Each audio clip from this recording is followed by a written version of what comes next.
So for those of you I don't know, I am Morrie Ruffin. I'm the co-founder of the Alliance for Regenerative Medicine. I'd like to welcome you to day 2 of the stem cell meeting on the Mesa. I'm going to make just a few housekeeping remarks to get started about the schedule today before we get into the program. So we have, again, a full program today. We have company presentations as well as panel discussions, and we have the partnering going on as well all day long. We will wrap up at about 5 p.m. today with the program, and then the partnering will continue for about another hour till 6 o'clock. At 5:30, Craig Venter will be here in this auditorium, and he will be making a presentation at 5:30. After that presentation is over, there will be a reception outdoors for all of us following that. So if you're still here, and we hope most of you will still be here with us, please join us for that reception. One of the other things I wanted to do was acknowledge some of, actually all of the sponsors who have helped us to put on this event, and really without whom we could not do this. So I just want to mention a few of them. First of all, our platinum sponsor, Life Technologies, they have been part of this program dating back to last year and before that, and they've been really terrific partners to work with in putting on this meeting. So if we could give a round of applause for Life Technologies. And then I also want to acknowledge our gold sponsors, both PCT Neostem as well as Organovo. And Organovo was also sponsoring our partnering activities. So a round of applause for those guys. And then really all of our other sponsors. So we have, as you can see from the screen, a number of other sponsors. And really, as I said, without them, we could not do this program. But then lastly, I also wanted to acknowledge our co-organizer, Cirm. And Cirm, it's really, it was out of discussions with them dating back almost 2.5 years that we came up with the idea to do this meeting. And it was a recognition, I think, on the part of both organizations that we needed an event that brought together all of the people you see here at this meeting over the last couple of days, but really gave an opportunity for the companies and investigators in this field to present to an audience, not just of their peers, but also of folks from the investment community, people from big pharma, really as part of an overall effort to help people understand all of the great work that we are doing in our companies. And I think we've been very successful to date in doing that. We hope to continue to build on this year to year. So with that, I just wanted to say a couple of words about Cirm as well and our relationship with them. I remember when Michael and I began discussions with a number of the companies almost 4 years ago about putting together the alliance. One of the questions we got all of the time was, well, there's this organization out in California called Cirm, and how are you going to work with them? What are you going to be doing that they're not doing? And because they're doing a lot, and they have a lot of money, and you have no money. And so that was, so with some trepidation, we got into this at that point in time and began discussions with Alan and Bob Klein and the leadership of Cirm, Dwayne Roth and others. And it became, I think, clear to us very early on that this was a relationship that was mutually beneficial. And so really right from the beginning, they took a very active role in our leadership and governance and really very strong participation in all of our committees. So Alona Baum, Ellen Feigl, many of the other members of the staff, Don Gibbons as well, are very active participants in all of the work that we're doing, and we really benefit from their guidance and their experience. So it's really been a terrific partnership and a terrific relationship, and we hope to continue that. And so with that as backdrop, I would like to hand the microphone or the floor over to John Thomas, the executive chairman or chairman of the governing body of Cirm, and John's going to talk to you a little bit about programs over the next year in Cirm. So John. If you can get it. Got my thing. Well, yeah, let's see here. Does everybody hear me okay? Unless this sort of falls off and put it in a pocket. Morning, everybody. I'm not a slide kind of guy, so I thought, boy, is that thing bright up there. I do like to see, however, but So wanted to welcome everybody on behalf of Cirm. We are delighted to co-sponsor this event with ARM, and I want to just congratulate Gil and Morrie and Michael and all the other folks at ARM for the tremendous work they do advocating for all of you in the regenerative medicine business. And there are many, many issues. Depending on what happens next week, there may be a lot more issues if the election goes a certain way. I won't say the wrong way, don't want to offend anybody here, the work that they do is just extremely valuable and will continue to be, and we look forward to working with them as we continue our journey along here in the quest for therapies and cures in the regenerative medicine space. So I thought I'd just start by talking a little bit about a most interesting event that I went to a few weeks ago. I don't know how many of you were there. I know some of you were, which was a Michael Milken Faster Cures conference that was in Washington, D.C. And the whole gist of I don't know if any of you have been to the Milken Global Conference in Los Angeles. It's an event unlike any other where goes for 3 or 4 days. There are panels, there are speeches. They deal with all the topics of the day. There's always something in there about science. Milken, as you know, is very interested in science with his prostate cancer nonprofit, and he then formed Faster Cures, which among other things is an organization that's set up to disseminate medical knowledge, scientific knowledge, and to accelerate the pace of medical research. So as the end of the year approaches and discussions about sequestration and whacking the NIH budget and all of that sort of thing increase as we go towards the end of the year, Milken decided he wanted to have a blowout event in Washington that demonstrated in Congress's back door the value of science and particularly the value of biology. So they had this thing called a celebration of science, which was, anybody here go to that? If I see any hands, there's one. There were about 1,000 people. It was all of the congressional leaders in healthcare. It was the last few heads of the FDA, the last few heads of the NIH. It was the heads of the major disease foundations. It was philanthropists, very well-heeled philanthropists interested in medical issues. It was university presidents. It was a real who's who, which is very typical of a Milken event. Milken, at least 10 people said when Mike calls, of course I've got to show up, which is pretty impressive. So one of the things they did, the whole thing was basically to highlight NIH. They had a whole day at NIH. Francis Collins was driving around the NIH campus and broadcasting in real time interviews with people who are doing cutting edge work in the area of different areas of science, and it was staggering, the stuff that's going on there. Really, really interesting. And one of the things that they did the day at NIH, when everybody was there at NIH, was to talk about a case which many of you may know, but many of you may not, that involves personalized medicine, regenerative medicine. In this case, it happened to be genomics. Wasn't really a stem cell story, but it was, I think, instructive in what it shows where things are headed. As my colleague, Dr. Trounston, always talks about, the era of personalized medicine is coming quickly. And this is the story of the Berry family. Many of you know this story about these.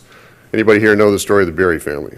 Okay, not many. Well, this is I think the rest of you will like this. So, Berry family happens to live in the San Diego area, and when their kids were born, they had twins. And this is, by the way, the parents are on stage at NIH telling the story.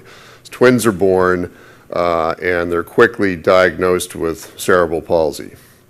They show pictures of the kids when they were 2, and they had the look of children that had cerebral palsy. And the mom very interestingly, noticed that the symptoms that these kids exhibited worsened as the day went on every day. And she said to herself, I don't care what they're telling me, these kids do not have cerebral palsy. And she went and she got on the web and she spent hours and hours deep into the night, many nights, researching. And after many, many days and weeks, she comes across an article from the LA Times of about 10 years earlier, which talks about a rare condition called dopa-responsive dystopia that mimics cerebral palsy. And she's reading about this, and she says, and starts describing the symptoms. And she's going down the checklist, and sure enough, these kids had those symptoms. So she goes in, and it turns out if you treat it with dopamine, the condition goes away. So they were treated as such, and the kids miraculously were back to normal. And they went along and they showed pictures of the kids when they're out and they're 8 and 9 years old, rock climbing and playing tennis and doing all this stuff. It was really incredible. Well, about 12 years old, they start to develop other symptoms. And not the same things, but tremors, dramatic difficulty in breathing, some really bad stuff. And of course, the parents who had gone through this horrible experience before are now thrown back into the nightmare again. And they comb the literature. This mom was unbelievable. She's telling this to me. The people are sort of sitting on the edge of their seats listening to this story. The mom decides that she reads about this guy, Dr. Gibbs at Baylor, the head of their genomics initiative there, reads about this guy and decides she's going to reach out to him to see if by any chance gene sequencing, DNA sequencing, would give information that could inform what's wrong with these kids, because they're getting worse and worse. And it's like the girl who was a very active kid is now like hardly able to walk without gasping. It was a really bad situation. So they go to Dr. Gibbs at Baylor. He does the full genomics analysis, and it turns out that the two parents contributed variant genes which resulted in a condition that, I don't know what the name of it was, but the gist of it was something that was caused by a deficiency in serotonin. And so they were able to treat these kids who are now in awful shape with precursors to serotonin, and that in treating them, these kids suddenly bounced back to normal again.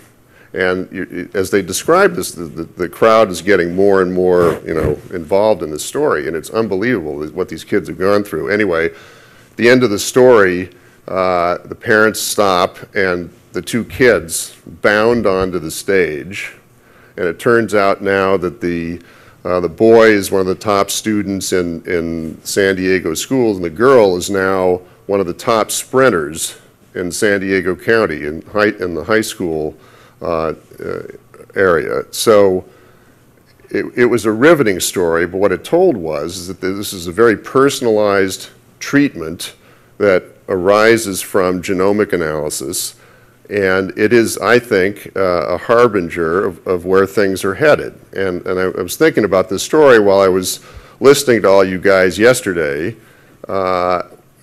and your most interesting presentations on all the work that you're doing. And I'm thinking, all this stuff that you're doing is going to lead to, as you all know, an era where personalized medicine is the name of the game. Now, it's very early on in that game right now, but nonetheless, that's where we're heading. And the message of this Faster Cures conference was, science is inexorable, goes in fits and starts, don't know what's going to work, what isn't, but the pace will continue and increase. And all you have to do is look at the newspapers, look at the number of articles on what's happening with stem cell work, with genomic work. It's coming. There is no question about it, and you guys are all on the front line. Now, we're very happy to be able to, at Cirm, to help facilitate that.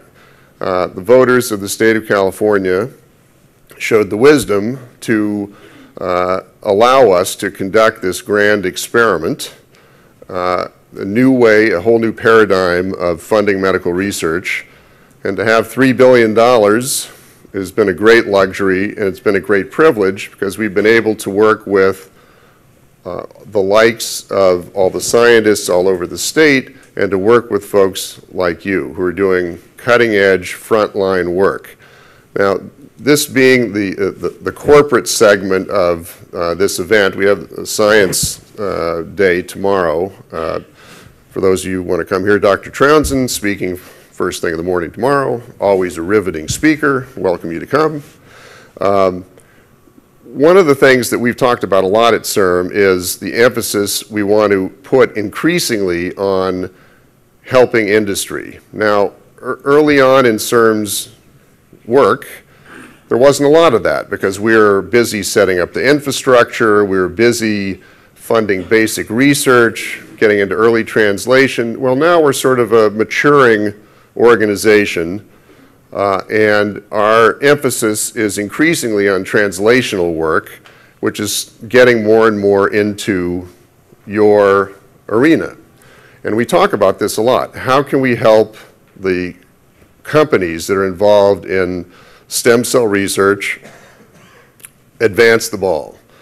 We have two very tireless members of our board, among others. I don't know if Dwayne's here. Is Dwayne here? Dwayne was here yesterday. Dwayne Roth, who many of you from the San Diego area know very well, and Steve Julesgaard. Steve, raise your hand up there, who's ex-Big Cheese out of Genentech. The two of them head up what we call our IP and industry subcommittee, which deals with issues of corporations all the time. We are, as you see, we're picking up steam on giving awards to companies. In the last 3 months, we've granted major awards to Viasite, to Bluebird Bio, and to Stem Cells Inc. We have an initiative which Alona championed, our strategic partnership initiative, which is really, though open to anybody who wants to apply, the criteria for it sort of directly cater to companies. And I would invite any of you who aren't familiar with that to talk to Alona and get all the specifics. But the gist of it is that we're encouraging you guys to apply to us for funding that will help you in the translational, the preclinical, clinical part of your efforts to advance the ball in that fashion. We are very aware of all the issues that you deal with nationally. We participate with ARM, very involved in advocating on issues such as regulatory pathway, discussions with the FDA, trying to position cell therapy, which all these guys are still struggling with back there, because let's face it, it's a new deal. And it's something that's going to take continued effort, continuing pressing on our part. We spend a lot of time doing that to help both on the academic side, but it clearly is something that's very much beneficial to all of you.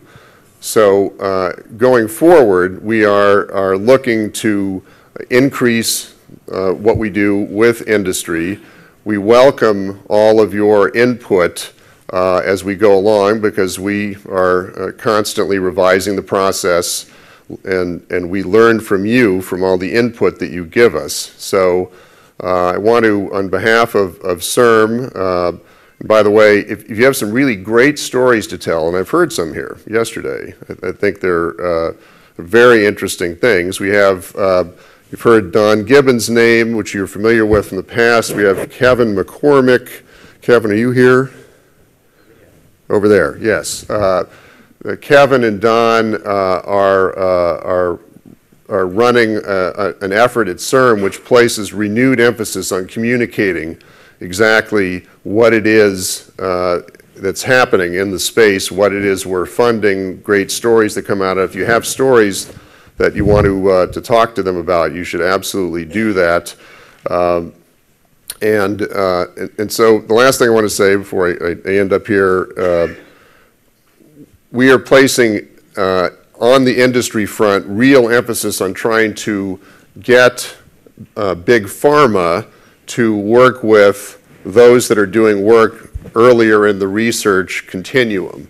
We have a sense, based on a variety of things, that there's a real opportunity here for strategic alliances to be formed with big pharma on the one hand, who's looking for outside R&D arms, basically, because they've spent so much over the years and it hasn't really produced a lot. They want to get access to pipeline, and we are seeing that. We have big pharma coming to us looking for introductions to either academics or companies or whatever, and we'll continue to increase that effort as a real major focus because it's a win-win. It gives big pharma pipeline sort of first chance, first opportunity to get new technology, and it gives the earlier stage research guys, whether it's in universities or it's in early stage companies or whatever, a chance to get some money and help them get across the valley of death. And it would encourage you to talk, Dr. Feigl has been very much involved in that, along with Alona and of course Alan, and you should talk to them about that effort as well. So, thank you very much for coming. We note that this meeting is even better attended than last year. We note that there seems to be a lot of discussion going on, a lot of partnering opportunities. Don't know where it's leading, since it's all between you guys, of course, but it's great that it's happening, and I think our sense is we're developing a reputation that this is kind of the event to go to every year for you guys to get together and share stories and opportunities, et cetera. So thank you for coming. I'll just end by saying that I would be remiss if I didn't note Dr. Feigl reminded me that a year ago talked about the sad fact that in the middle of the 2 days of this conference I had to drive back to LA to put our dog down, and our dog Nick, and I just wanted to give a shout out to Nick and say we're working on this stuff, and to thank you all for attending and look forward to the rest of the conference.